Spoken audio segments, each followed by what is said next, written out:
सिलीगुड़ी के भाजपा विधायक शंकर घोष सिलीगुड़ी जिला अस्पताल में प्रदर्शनकारियों और डॉक्टरों से मिले। आज बंद के आंदोलन को बताया सही। कोलकाता में महिला डॉक्टर के साथ रेप मर्डर केस के विरोध में देश भर के डॉक्टरों में गुस्सा है। इसे लेकर डॉक्टर लगातार सड़कों पर उतरकर प्रदर्शन भी कर रहे हैं। इन सबसे अलग इंडियन मेडिकल एसोसिएशन (IMA) की अपील पर आज 24 घंटे की राष्ट्रव्यापी हड़ताल की गई है। इसके कारण सिलीगुड़ी जिला अस्पताल में भी डॉक्टर आज हड़ताल पर है और आउटडोर विभाग बंद है, जिसके कारण मरीज सेवाएं बाधित हो गई है। इस बीच सिलीगुड़ी के भाजपा विधायक शंकर घोष सिलीगुड़ी जिला अस्पताल में प्रदर्शनकारियों से मिलने पहुंचे। उन्होंने आंदोलनकारियों से जाकर बातचीत की। उन्होंने आंदोलन को सही ठहराया।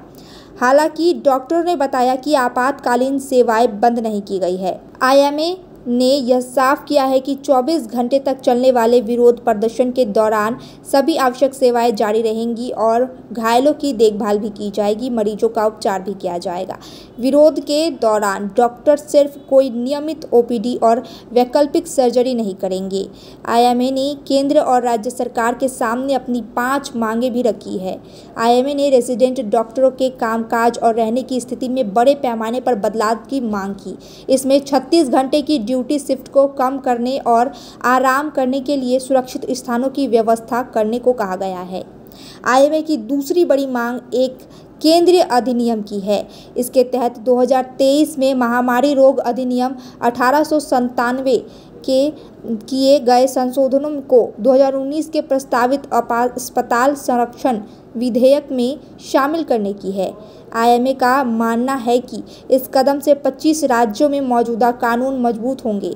IMA ने सरकार को कोरोना के दौरान लागू किए गए अध्यादेश जैसे ही अध्यादेश लाने का सुझाव दिया है। IMA ने इस मामले में एक तय समय सीमा के अपराध की निष्पक्ष और अच्छे से जांच और पीड़ित परिवार को पूरा न्याय देने की मांग की है।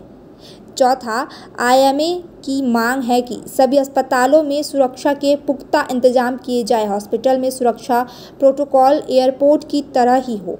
इसी कड़ी में अस्पतालों को अनिवार्य सुरक्षा अधिकार के साथ सुरक्षित क्षेत्र घोषित किया जाए। CCTV कैमरे लगाए जाए। अस्पतालों में तैनात सुरक्षाकर्मियों की तैनाती और प्रोटोकॉल का पालन किया जाए।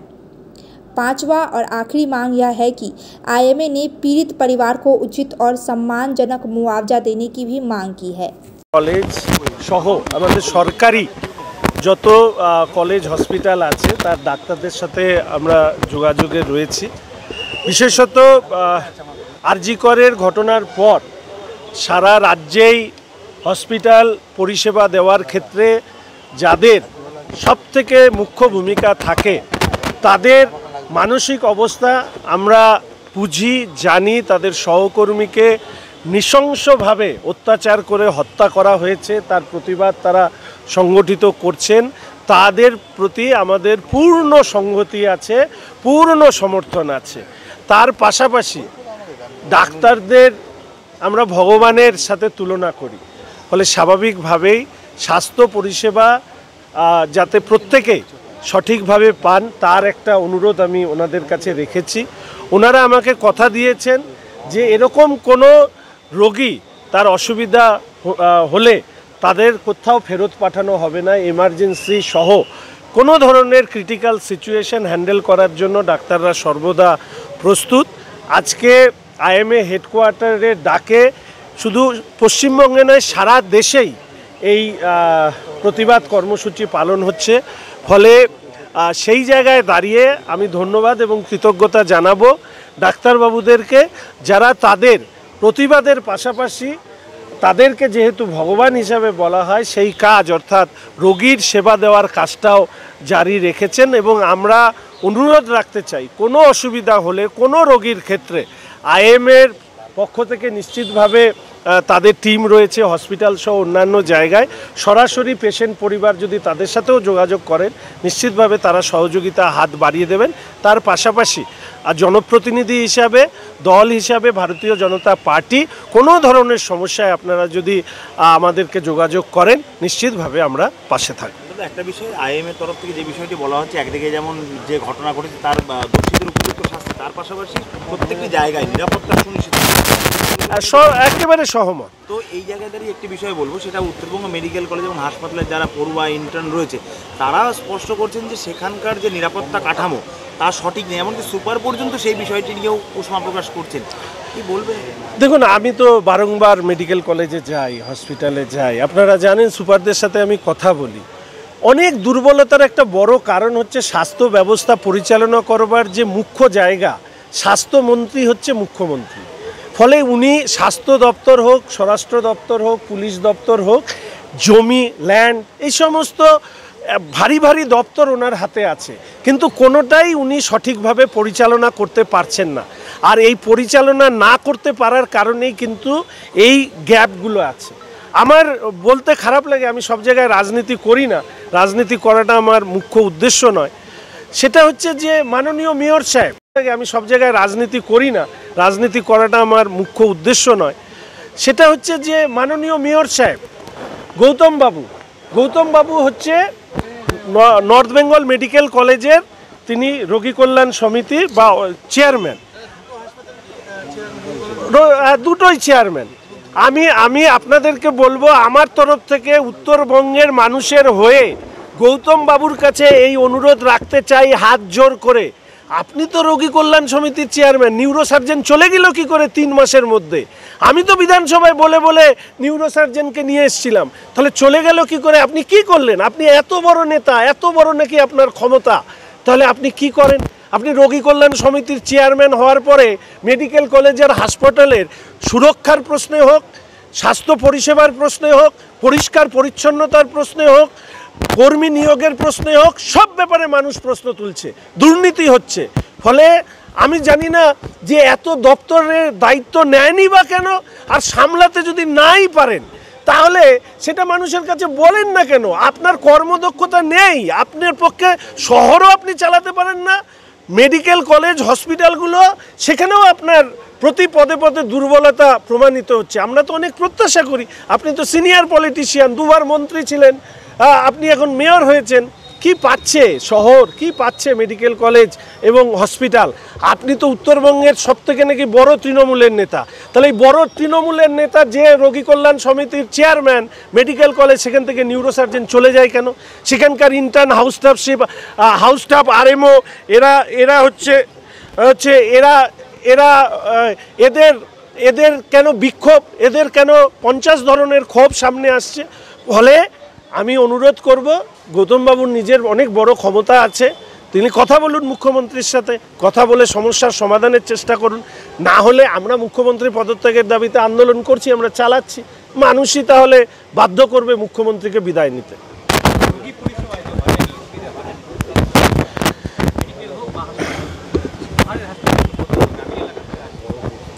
প্রথমত একটা কঠিন সময়ের মধ্যে দিয়ে ডাক্তারবাবুদেরকে যেতে হচ্ছে।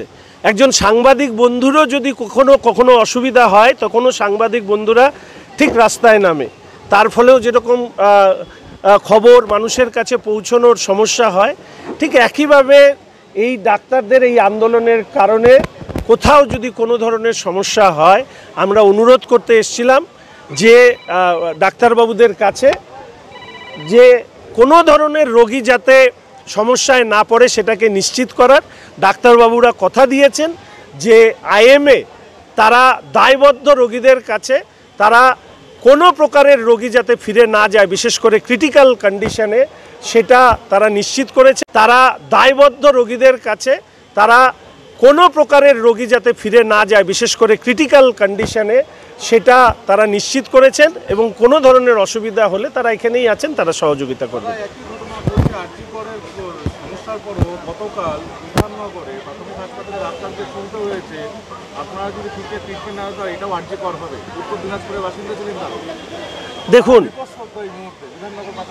দেখুন এই ঘটনাগুলো নিশ্চিতভাবে তুলে ধরার মতন ঘটনা নয়। এই ধরনের ঘটনা পুরো স্বাস্থ্য পরিষেবার উপরে একটা বিরূপ প্রতিক্রিয়া তৈরি করবে। কথায় কথায় সব টার্গেট হিসেবে ডাক্তার, নার্স, চিকিৎসা কর্মীদেরকে আক্রমণ করা, এটা কখনোই সমর্থনযোগ্য নয়। ফলে স্বাভাবিকভাবে ডাক্তারবাবুরা একটা কঠিন মানসিক সমস্যার মধ্যে দিয়ে যাচ্ছে। কেননা আপনি বুঝতে পারেন একজন সহকর্মী যদি এইভাবে অত্যাচারিত হয় শারীরিকভাবে, তাকে যদি হত্যা করা হয়, তাহলে পুরো পরিষেবাটা যারা নিজেরা রাত্রিকালীন পরিষেবা যারা দিচ্ছেন বা হসপিটালের ভিতরে চিকিৎসা করতে গিয়ে কোনো ধরনের সমস্যা তৈরি হলে তাদের উপরে আক্রমণ, সরকারি স্বাস্থ্য পরিষেবার উপরে এই ধরনের আক্রমণ অনভিপ্রেত।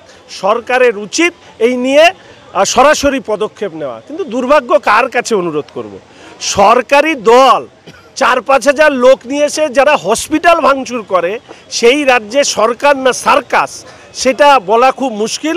তবে আমি জনগণের কাছে অনুরোধ করব যে আজকে ডাক্তারদের পাশে দাঁড়িয়ে সংহতি জ্ঞাপন করা, আরজি করের মহিলা ছাত্রী ডাক্তার কর্তব্যরত অবস্থায় যার মৃত্যু হয়েছে তার বিচারের দাবিতে পাশে নামার সাথে সাথে এই রাজ্যের এই স্বাস্থ্য পরিষেবা টিকিয়ে রাখবার ক্ষেত্রে ডাক্তারদের পাশে থাকা এবং সংহতি জানানো এবং তাদের এই কঠিন সময় তাদের পাশে থাকারও আমি অনুরোধ করব। রোগীদের সমস্যার সাথে আমরা বাকি ভালো আছি। এর জন্যে কোনো emergency services in hospital premises বা মেডিকেল কলেজ বা আমাদের প্রাইভেট সেক্টরে কোথাও বন্ধ রাখা হয়নি, ইমার্জেন্সি খোলা আছে। যদি কোনো পেশেন্ট একটুও যদি ইমার্জেন্সি মনে করে যে ওর পেটে ব্যথা হচ্ছে, মাথা ব্যথা হচ্ছে, দে আর অল ওয়েলকাম। আর আমাদের জন্য ডিপার্টমেন্ট এখানে খোলা আছে, আর আমরাও এখানে বসে আছি।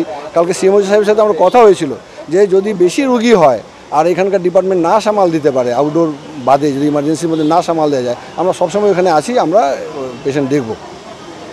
পেশেন্ট দেখতে কোনো আমাদের অনীহা নেই বা আমাদের কোনো রেস্ট্রিকশন নেই। এমন কোনো আতঙ্ক নেই যারা মানে অসুস্থ অবস্থায়? কোনো আতঙ্ক নেই, একদম 100% খোলা আছে। যে কোনো রুগী যে কোনো সময় যে কোনো প্রবলেম নিয়ে আসতে পারে, আমরা একদম ওয়েলকাম করব, আমরা দেখবো তাদেরকে, যা চিকিৎসা দেওয়ার চিকিৎসা পাবে। ওপিডি হচ্ছে না, ইমার্জেন্সি খোলা আছে, ইমার্জেন্সি খোলা আছে, সেম পাওয়া যাবে সব জায়গায়। আমি তো বললাম মেডিকেল কলেজে হোক, হসপিটালে হোক, প্রাইভেট সেক্টরে হোক, সব জায়গায় খোলা আছে ইমার্জেন্সি সার্ভিসে, তাতে কোনো অসুবিধা নেই। Can you believe this? क्या आप विश्वास करेंगे? दवाइयों में 22% तक की छूट। जी हाँ, सिलीगुड़ी फार्मेसी हर मेडिसिन में 22% छूट दे रहा है। साथ ही पूरे सिलीगुड़ी में फ्री होम डिलीवरी। सिलीगुड़ी के बाहर केवल 50 रुपए कोरियर चार्जेस। ऑर्डर करने के लिए फोन करें। अब मेडिसिन के खर्चे में बचत ही बचत। मंडे टू संडे सुबह 7 बजे से रात 12 बजे तक दुकान खुली है और यहाँ 99.9% मेडिसिन आपको मिलेगी। सिलीगुड़ी फार्मेसी में पॉलीक्लिनिक भी है, जहां आपको सिलीगुड़ी के बेहतरीन डॉक्टर से संपर्क कर सकते हैं। सिलीगुड़ी फार्मेसी, नेताजी मोड़, सुभाष पल्ली। Contact number 9933990001। गणपति द्वारिका ग्यालेरिया अब सिलीगुडीमा झट्टै सञ्चालनमा आइरहेको छ। 140वटा दोकानहरू भएको 7 तले शपिङ मल, जहाँ तपाईले separate service elevator, sitting, lounging areas, hygienic toilets र सेपरेट सर्भिस एरियाको सुविधा पाउनुहुनेछ। यसको साथै एस्ट्रोट्रफ फ्लोरिङ र टेरेसमा क्रिकेट नेट, आधुनिक सुविधाहरूले भरिएको लिफ्ट, एस्केलेटर, पार्किङ र सुरक्षा व्यवस्था पाउनुहुनेछ। झट्ट बुकिङ गर्नुहोस्। Ganapati Dwarika Galleria, opposite Global Tower, Baneshwar More, Eastern Bypass Road, Siliguri. We focus on making students future ready with the needs of industry. By acquiring skills, make students competitive in their careers. With relevant skills, making students are more marketable. With collaboration, keep updated with industry trends. During course, students are earning from their activities in the industry. Supplements to on-job learning on a regular schedule during course. Don't wait, secure your future now. Admission open. Medhavi Skills University, Singham, Bermioc. Contact us at 9874875876 or visit our website www.msu.edu.in. It's the Damro Furniture Freedom Sale. Mega savings on sofas, beds, dining sets and more. Visit the nearest Damro store today. Why do 90% of Darjeeling visitors rave about Glenaries? Let's find out. Welcome to Glenaries in Darjeeling. Since the British Raj, this iconic bakery has been delighting generations with its exquisite confections. Imagine biting into a pastry that whispers tales of colonial elegance. From their famous pastries to artisanal breads, every bite is a taste of Darjeeling's rich heritage. Step inside and you're greeted with unmatched hospitality and timeless recipes. It's more than just food. It's a delightful experience wrapped in history. So, whether you're a travel enthusiast or a history buff, Glenaries is a must visit. Glenaries, where every moment is a taste of history. Visit us today and savor Darjeeling's oldest confectioners. Glenaries, taste the legacy. Punjab state dear Rakhi bumper lottery पहिलो पुरस्कार 2.5 करोड़ ग्यारंटीड, दूसरो पुरस्कार 1 करोड़, तीसरो पुरस्कार 50 लाख और थुप्रै आकर्षक पुरस्कारहरू। Ticket 500 रुपया। ड्र 24 अगस्त। पहिलो पुरस्कार केवल बिक्री भएका टिकटबाट। Punjab state dear Rakhi bumper lottery. सपनाहरूमा भर्यो रंग, डियर राखी बम्परको सँग।